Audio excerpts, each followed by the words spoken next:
All right, let's chat a little bit about some international news, and not just any international news. We want to take a second to chat a bit about the France Football Federation and the current state of France's women's national team. There was some news that came out that we wanted to wait a little bit to touch on because it sort of felt like everything that was occurring was happening over the course of a cycle. We wanted to make sure that we had as much information in front of us before reacting to this, essentially. But last week, there was a reaction to France football legend, in my opinion, Wendy Renard, and an announcement that she made in which she was going to step away from France's football team due to a number of reasons. She had put out a statement saying that she just, unfortunately, as proud as she was to have represented France um, and worn the jersey, she just could not continue to be on the team in its current system and in its current state. And it was devastating to Mhm. hear that for a number of reasons. Number one, obviously, it's because it's freaking Wendy Renard, Yeah. probably one of the most prolific players in France football history. Number one. Number two, this is months away. We're talking months away, 5 really, from the World Cup. And we're also talking about a team that, compared to some others within the landscape, I think there's a lot of perception out there for some folks that when you're looking at maybe the top 1 and 2 in the world in terms of current form, like you're looking at England, a lot of folks are looking at United States, and then within maybe to round out the top 5 to top 10, you've got other teams who could potentially Yep. disrupt either of those number 1 and number 2 teams on any given day. And France is one of those teams because of the talent that they have. So the reaction to this was as expected, shock, and a lot of question marks around how and why this was happening. And I would say specifically, maybe on the American side of things, for the casual American fan that maybe is only really tapped in to United States women's national Mhm. team information and news and games and things like that, maybe they aren't aware because once this statement happened, there was a lot of reaction to that.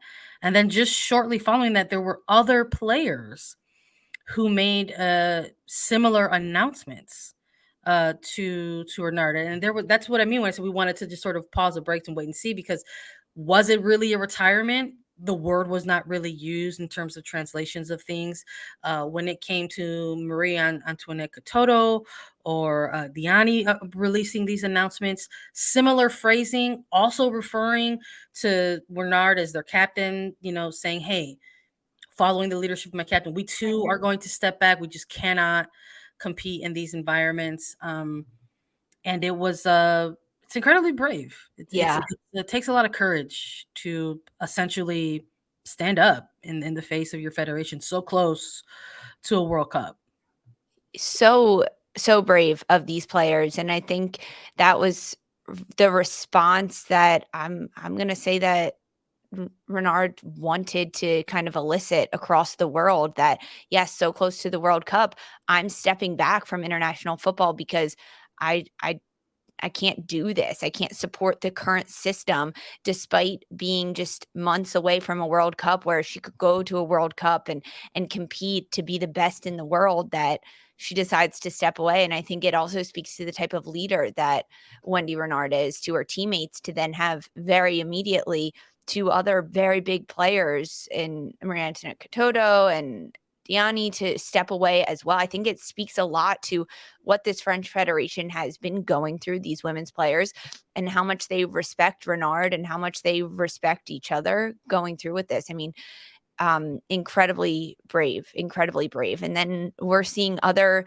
international players from around the world supporting Renard's Yeah. decision. Right? I mean, Ada Hedgeberg was one of the players that came out, a former Ballon d'Or winner, a Lyon teammate of Renard, saying that she supports this. And Ada is a player that stepped away from her Norwegian national team for many years before coming back into it. Um, there's a lot of distress happening at the international football level. And I think right now we're in a very unique position in the history of women's football, where we're seeing some incredible steps and strides being taken in terms of certain types of funding, or how many debutantes are going to the World Cup this year. And there's so many bright spots in the world of women's football right now, because the gap is closing between talent at the highest nations and some of the debutantes of the World Cup this year. But there's also such a dark side to it as well, where these players are not able to fully be themselves. They're not being paid equally. They can't express themselves. They don't feel safe. They don't feel supported by their federation, by their employers. And now we're seeing these players speaking up and saying that they will not put themselves through it. Some of the French players saying that it's a mental health thing, that they're going to step away from France football for the time being. But not entirely clear off the bat, but I think a little bit more clear now that it's not a retirement from the game. It's more just that they are removing them from a situation that they don't feel comfortable in, and they don't feel well respected with their employer in those positions.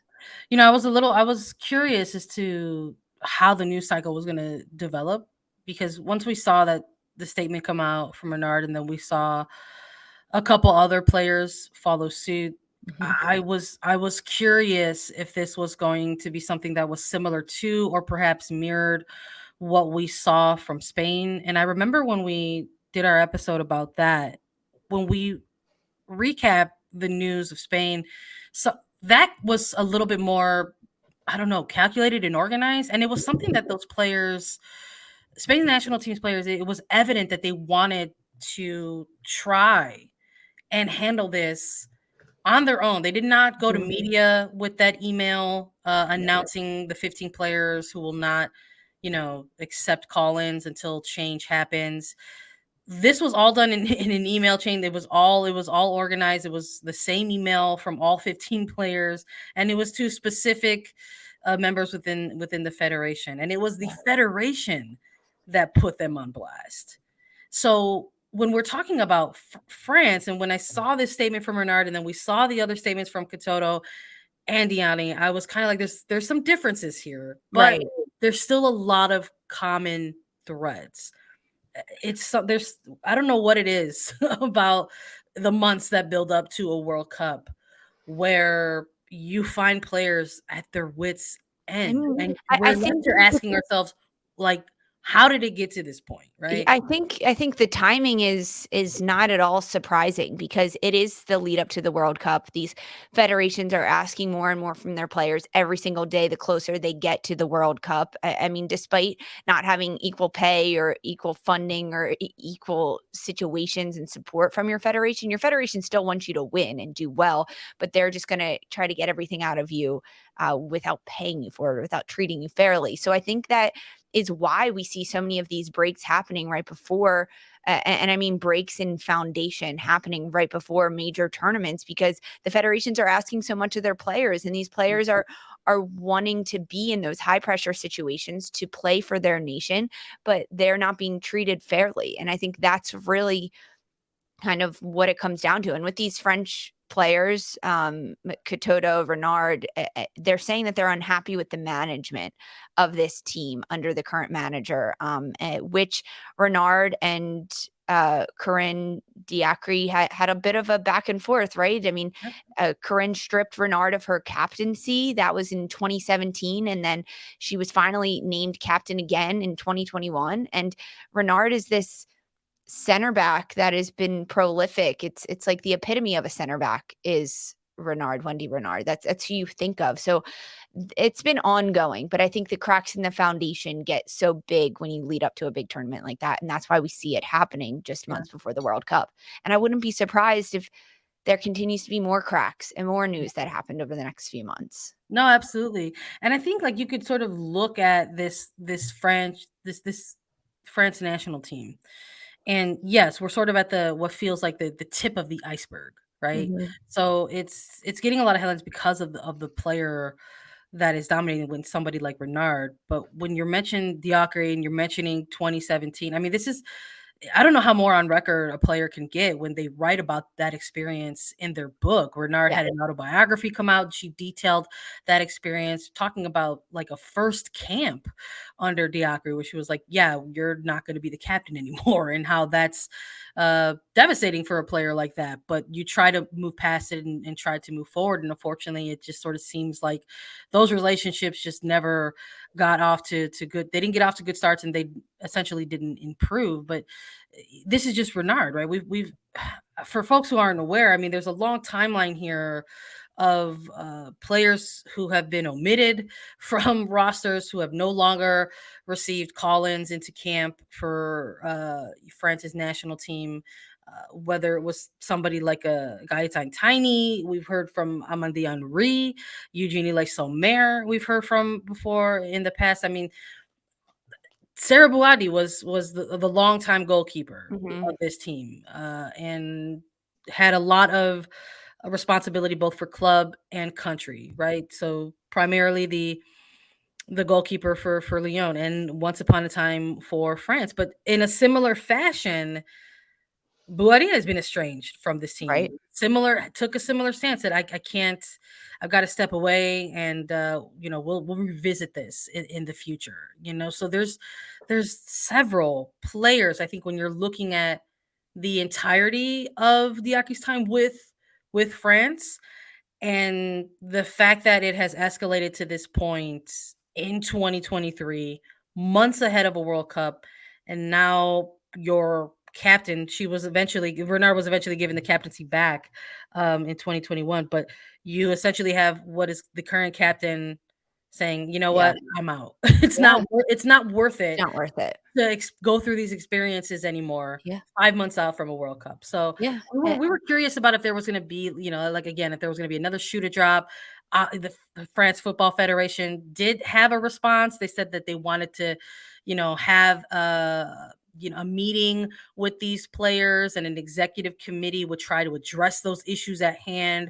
And this was supposed to take place Tuesday, February Yesterday. 28th, yesterday at the time of this recording. Not a ton of updates. Football president Noel Legret has resigned.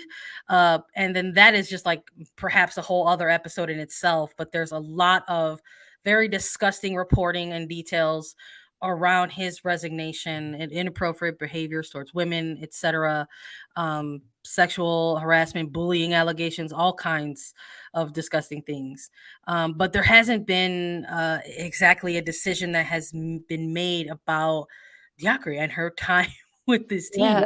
And the clock is ticking. The World Cup is months away. Yeah, basically the France Football Federation was essentially gonna decide about Diacre's position in this meeting that happened yesterday, Tuesday, February 28th. But because the president resigned and stepped away, so now we have the FFF vice president stepping in as the interim president. They basically said, okay, well, we can't fire Diacre yet at this point because we just lost our president. So we have to put out that fire first and get some semblance of who's in charge and structure back at the federation before we continue to move forward with what's specifically happening within the women's team. They also made an announcement saying that the group was to form a decision about Diacre, the head coach of the women's program, by March 9th. That was reportings coming out that I saw out of football. Yeah. So there's just a lot of moving parts and a lot of moving pieces. And clearly you can see from the way that the players are protesting up front and making it very public on their social media accounts and saying we're not supporting this, and then the president retiring and then them not being able to make a decision. Like there's a lot happening under the scenes, and it is far from perfect, and there's a lot that needs to be fixed and strategized. And I think that for so long it's been put on the players and a lot of pressure, and they've taken the brunt of it all. And when the players stand up for themselves and say, hey, we're not going to do this, we're not going to put ourselves through this, I'm taking this myself out of this situation because I don't want to be in it, Yeah. everything starts to crumble around them, which is Yeah. sad to see, especially 5 months out from the World Cup, but it has to happen. It Yeah. has And to happen to rebuild and move forward. I mean, we saw it in the NWSL 2 years ago, 18 months ago, that you have to really strip things down, uh, get rid of everything, and then rebuild if you can, making sure that all the pieces are correct and the bones yeah. are good. We're witnessing it like in all facets of the game. Like Yeah. you mentioned like the last couple years covering NWSL. I mean, we're just a couple weeks out from a She Believes Cup that we were Yeah. covering and taking a look at those games. And, with Canada's national soccer team, they wanted to engage in essentially a strike. They were threatened with litigation by their federation and then had to turn things around a little bit to protect themselves and say, okay, well, we will play these games, but we are playing them in protest, right? So we covered that throughout the entirety of the She Believes Cup. They went ahead and they competed. They unfortunately didn't win the competition. I believe, if memory serves me correct, they ended up in third place Mhm. in She Believes Cup, and that's another area where we're like, well, what's going to be the next step here with this journey? Because that's a federation that has had some issues on both sides of the pitch with each of their national teams, and we've had a recent maybe something similar to France football. There was also a resignation for Canada's soccer president. Nick Bontis has resigned, but within his resignation, he's also been appointed new VP of CONCACAF. So like that's also like an equally very frustrating component to all this is where maybe people are looking for accountability or someone to accept responsibility like in order to take those next steps, which will eventually hopefully lead to things like back pay that is owed to these players and then some sort of resemblance of equity for Mhm. the pay disparities between them. And then you see a resignation and you're like, okay, but they're still going to be involved within the region in a pretty significant role. It's like, half a step forward and then 5 steps back. It doesn't make a lot of sense to me. But it's something to pay attention to because it just sort of feels like that's just one component of all these things. So whether it's Le Gray for France or if it's Bontis for Canada, I think it's just like phase one, right? For Right. some of these things. And hopefully we'll get to see some changes for these teams in the months to come because the next time these teams are supposed to get together, it's supposed to be in April. Yeah. And it's funny that we're talking about the two of these national teams specifically because these two national teams where their players are going through a lot of hardship at the moment, they're supposed to face each other in April, in this Yeah. April window. So Canada Soccer announced an April 11th friendly against France in Le Mans, and we'll see what happens. There's a lot of things to keep an eye on here before April comes around. Yeah, I think it's important that it is both of these sides, right, that are supposed to play each other in April. And I think when you look at Canada soccer and the federation there with the women's national team of Canada, they have tried to go as a team, right, and as an united front of players to say we're boycotting, we're not going to do this, and the French players decided to go at it a little bit more individually. I don't know which is right or wrong, which one's gonna work or not. I think it also depends on the players, the federation, how it works, but the fact that they're set to play each other, that there has been support from other federations or other players internationally around the globe for both of these nations, whether it was wearing the purple armbands throughout She Believes Cup or any nation during that international window, or now other players speaking out in support of Wendy Renard and the French Federation. This is a big story, and this is a big overlying issue, and there's not that much time for either of these federations to figure it out because the World Cup is around the corner, not to mention these April friendlies that are coming in just over a month from now. And teams have to be able to play in the lead up to the World Cup and compete in high competition if they want to do well, not be sitting in Zoom meetings and board meetings and negotiations and discussing their rights of equal pay and fair treatment. It's a lot. There'll be more of this story unfolding, and we will keep everyone up to date and filled in on it because there's a lot that's going to continue to happen.